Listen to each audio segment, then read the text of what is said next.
Welcome to our channel. నేను మీ లక్ష్మణ్. ప్రస్తుతం అంతా పోతున్నారు ప్రముఖ రియల్ ఎస్టేట్ అడ్వైజర్ భాషాబాయ్ గారు. నమస్తే అండి. నమస్తే. లాస్ట్ టైం మీ ఇంటర్వ్యూ కూడా చాలామంది చూశారు, మంచి రెస్పాన్స్ అయితే ఉంది. సో అది మనం ఇంటర్వ్యూ చేసి కూడా దాదాపు 3 months అవుతుంది. అయితే రీసెంట్గా ఏంటంటే యాక్చువల్గా ఎలక్షన్ ముందు కాస్త మార్కెట్ డల్గా ఉంటుందని ప్రతిసారి మనం చూస్తూనే ఉన్నాం. అంటే ఎలక్షన్లు అయిపోయి కొత్త గవర్నమెంట్ కూడా ఏర్పడింది. కొత్త గవర్నమెంట్ ఏర్పడిన తర్వాత కూడా రియల్ ఎస్టేట్ రంగం అంత పుంజుకోలేదు, ఇంకా స్తబ్దత ఉంది. రేపు పార్లమెంట్ ఎలక్షన్లు అయిపోయిన దాకా ఇలానే ఉంటుందని చెప్పి కూడా వినిపిస్తున్నమాట. అది నిజమేనా? మీరు రియల్ ఎస్టేట్ వర్గాల్లో అసలు ఏం నడుస్తుంది? ముందుగా రియల్ బ్రూమ్ ప్రేక్షకులందరికీ నమస్తే అండి. My name is Salim Basha, managing director supreme layouts and apartment private limited. Actually మీరు అడిగినటువంటి క్వశ్చన్కు ఎలక్షన్స్ ముందు కొంచెం స్తబ్దత అనేది ఒక 6 months నుంచి ఉంది. ఎలక్షన్ అయిపోయిన తర్వాత కూడా స్తబ్దతగా ఉన్నది అని అంటున్నారు. కానీ ప్రస్తుతానికైతే ఏమైందంటే స్తబ్దత ఏం లేదు. రియల్ ఎస్టేట్లో కొన్ని అప్ అండ్ డౌన్స్ ఉంటాయి. మామూలుగా రియల్ ఎస్టేట్ అంటేనే తెలుగు రాష్ట్రాల్లో కొంచెం అప్ అండ్ డౌన్స్ ఉంటాయి. అప్ అండ్ డౌన్స్ ఎలాగంటే ఇప్పుడు మనకు ఒక్కొక్క టైంలో కొన్ని టైమ్స్లో సమ్మర్లో ల్యాండ్స్ కొనడానికి వెళ్తారు కస్టమర్స్. తర్వాత కొంచెం వర్షాలు ఇలా స్టార్ట్ అయ్యి ఒక 6 months పంట అమ్మి తర్వాత ఈ వచ్చే ప్రాఫిట్స్తో వాటితో బిజినెస్లో ప్రాఫిట్స్తో వాటితో మళ్ళీ కొంత ప్లాటింగ్ మీదకి వెళ్తారు. తర్వాత అపార్ట్మెంట్ ఫ్లాట్లు, ఇంకా హై రేజ్ ఇన్కమ్ గ్రూప్స్ కంపల్సరీగా ఎవ్రీ మంత్ ఇన్వెస్ట్మెంట్ చేస్తారు. కాబట్టి వాళ్ళు సిటీకి దగ్గరలో ఉన్న అప్రూవ్డ్ ప్లాట్స్ మీద, హై రేజ్ బిల్డింగ్స్ మీద అట్లా చేస్తూ ఉంటారు. ప్రజెంట్ అయితే స్తబ్దత అనేది ఉన్నప్పటికీ విల్లాసు, అపార్ట్మెంట్స్ సిటీలో అయితే రియల్ ఎస్టేట్ బాగానే జరుగుతుందండి.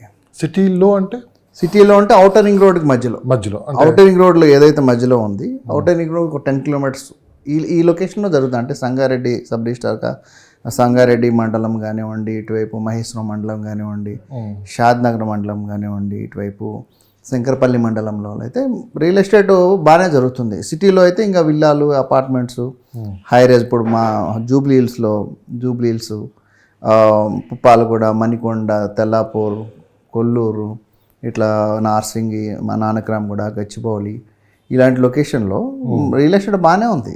సేల్స్ బాగా అవుతున్నాయి. మీరు ఎప్పుడు చూసి వెళ్ళినా గచ్చిబౌలి రిజిస్ట్రేషన్ ఆఫీస్ కానీ, నార్సింగ్ రిజిస్ట్రేషన్ కానీ ఖాళీ ఉండట్లేదు. సో సిటీలో ప్రాపర్టీస్ బాగానే సేల్ అవుతున్నాయి. మామూలుగా ఇయర్లీ మనకు సిటీలో ప్రాపర్టీస్ ఒక 6,000 నుంచి 7,000 వరకు ఫ్లాట్లు కానీ, ప్లాట్లు కానీ, విల్లాలు కానీ సేల్ అవుతాయి అన్నమాట. అంటే కొంతమంది ఏమంటున్నారంటే రేపు పార్లమెంట్ ఎలక్షన్లు అయిపోయిన దాకా ఇలానే ఉంటుంది, పార్లమెంట్ ఎలక్షన్లు అయిపోయిన తర్వాత కొంచెం ఇంకా స్పీడ్ అందుకుంటుందని చెప్పి కూడా అంటున్నారు. ఈ పార్లమెంట్ ఎలక్షన్కి అసలు దీనికి లింక్ ఏంటంటే ఏం చెప్తారు? యాక్చువల్లీ తెలంగాణ ఇప్పుడు మనంతా ఐటీ బేస్ అనమాట. ఐటీ ఇన్కమ్స్ ఉంటాయన్నమాట. మన హైదరాబాద్ సిటీలో ఎడ్యుకేషనల్ ఇన్స్టిట్యూషన్స్ కానివ్వండి, లేకపోతే సిటీలో ఉన్నటువంటి పెద్ద డీలర్స్, డిస్ట్రిబ్యూటర్స్ కానివ్వండి, తర్వాత ఐటీ కానివ్వండి, ఆటోమొబైల్ కానివ్వండి, ఈ బేస్డే హైదరాబాద్ మామూలుగా. సో పెద్ద కంపెనీ, ఇంటర్నేషనల్ బ్యాంకింగ్లో ఉన్న వాళ్ళు కానివ్వండి, వీళ్ళే సిటీ పీపులే ఉంటారు మామూలుగా హైదరాబాద్లో. సో దానికి మనము తగ్గింది అనేది పార్లమెంట్ ఎలక్షన్స్కి వీటికి లింకే ఉండదు. ల్యాండ్స్ మీద కొంచెం ప్రభావం ఉందండి. మీరు చెప్పడానికి అంటే ల్యాండ్స్ మీద కొంచెం బాగా వెళ్ళట్లేదు కస్టమర్స్ అనేవాళ్ళు. ల్యాండ్స్ మీద వెళ్ళట్లేదు ఎందుకంటే బాగా పాకెట్ రీచ్ అవ్వట్లేదు ల్యాండ్స్. ఇంతకుముందు 2017లో ఒక 20 lakhs, 30 lakhs, 50 lakhs ఇట్లా ఉన్న ఎకరము లాస్ట్ 5 yearsలోనే 500 times పెరిగిందనమాట. అంటే ఎప్పుడైతే 2018 ఎలక్షన్స్ స్టార్ట్ అయ్యి రియల్ ఎస్టేట్ స్టార్ట్ అయిందో 2018లో స్టార్ట్ అయిందనమాట హైదరాబాద్కు. అంటే 2007లో పడిపోయినటువంటి రియల్ ఎస్టేట్ 2008 దాకా బాగుంది. అదే 2007, 2008లో ఎప్పుడైతే పడిపోయిందో రియల్ ఎస్టేటు, అక్కడ నుంచి 2018లో మళ్ళీ ఒకసారి లేచిన తర్వాత అది 2018లో ఏదైతే 20 lakhs ఉన్న ఎకరము ₹1 కోటి అయిపోయింది 2024కు ఎలక్షన్స్ ముందుకి. అంటే 4-5 times పెరిగిపోయింది అనమాట. దానివల్ల ల్యాండ్స్ కొందామంటే పాకెట్ సరిపోవట్లేదు కస్టమర్కు. సో ల్యాండ్స్ మీద పెట్టిన కస్టమర్కి పాకెట్ జరగట్లేదు. ఇటువైపు రియల్ ఎస్టేట్ కంపెనీస్ కూడా కొన్ని లేఅవుట్ వేద్దామన్నా కానీ అది వర్కౌట్ అవ్వట్లేదు అనమాట. పర్ ఏకర్ ఒక 1 crore ఉందనుకోండి పర్ ఏకరు.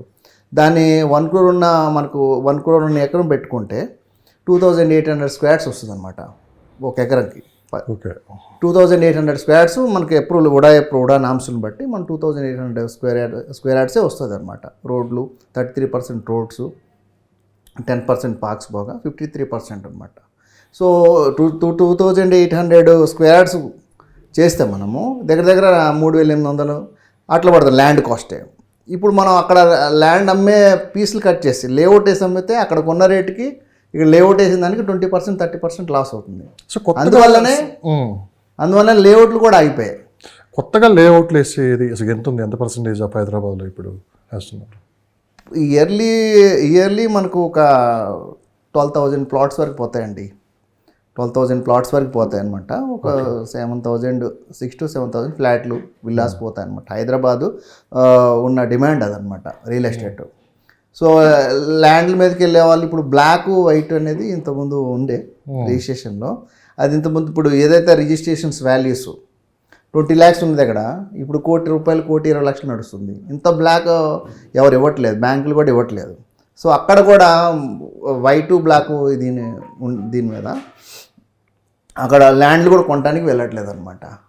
ఓకే. సో దాని మీద ఏమైందంటే అటు ల్యాండ్ వెళ్ళడానికి అవ్వట్లేదు, ఇటు లేఅవుట్లు వేసే వాళ్ళు కూడా ఆ రేట్లు పెట్టి లేఅవుట్లు వేద్దామన్నా కానీ వర్కౌట్ అవ్వక లేఅవుట్లు వేయడం మానేశారు, ఆపేశారు.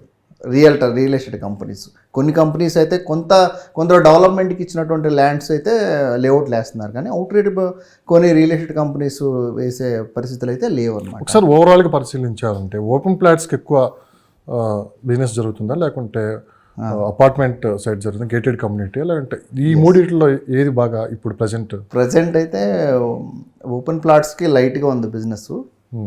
ల్యాండ్స్కి అయితే అసలు లేదు. ఒక 2% 3% ల్యాండ్స్ ఎవరైనా కొన్నట్టు వినిపిస్తుంది. ఒక 10-15% లేఅవుట్లో, అప్రూవ్డ్ లేఅవుట్లో ప్లాట్స్, అది కూడా హైవేకి పక్కన ఉన్నవి, హైవేకి జస్ట్ 1 kilometer 1.5 kilometer ఉన్నవి జరుగుతుంది. తర్వాత ఒక 50 to 55% అపార్ట్మెంట్స్, అది కూడా gated communities. Apartments gated communities అంటే మీకు బాగా ఈ లొకేషన్స్లే west Hyderabad. Okay. West Hyderabad. So location wise మాకు ఒకసారి ఎక్స్ప్లెయిన్ చేయగలరా? అసలు వెస్ట్ హైదరాబాద్లో గేటెడ్ కమ్యూనిటీ అసలు ఎలా ఉంది, ఏంటి ప్రైజెస్ ఎలా ఉన్నాయి? వెస్ట్ హైదరాబాదులో ఉన్నటువంటి రియల్ ఎస్టేట్ అంటే ఇప్పుడు ముంబైని, ఢిల్లీని, బెంగళూరుని, కలకత్తాని తలదన్నేటటువంటి ఫ్లాట్లు, లగ్జరియస్ ఫ్లాట్స్ మనకు జూబ్లీ హిల్స్ కానివ్వండి, పుప్పాలగూడ కానివ్వండి, రాయదుర్గం కానివ్వండి, మణికొండ, తర్వాత నార్సింగి, నానక్రామ్గూడ, ఈ లొకేషన్స్లో హైరేజ్ బిల్డింగ్స్ అంటే 58 floors 57 floors. ఇప్పుడు 58 floors సాస్వల్ కన్స్ట్రక్ట్ చేస్తున్నారు ఇక్కడ నార్సింగి దగ్గర. అవునవును, కరెక్ట్. సో సాస్వల్ కన్స్ట్రక్ట్ చేస్తున్నారు. తర్వాత రాయదుర్గంలో రాఘవ కన్స్ట్రక్షన్స్ వాళ్ళు చేస్తున్నారు. తర్వాత జూబ్లీ హిల్స్లో మనకు డిఎస్ఆర్ ది ఓల్డ్ అని, అంటే ఎంత లగ్జరీస్ ఫ్లాట్ కన్స్ట్రక్ట్ చేస్తానంటే హైదరాబాద్లో ఈ ఇండియాలో ఉన్న పెద్ద వాళ్ళందరూ హైదరాబాద్లో కొనుక్కునేలాగా డిజైన్ చేస్తున్నారు ఇక్కడ.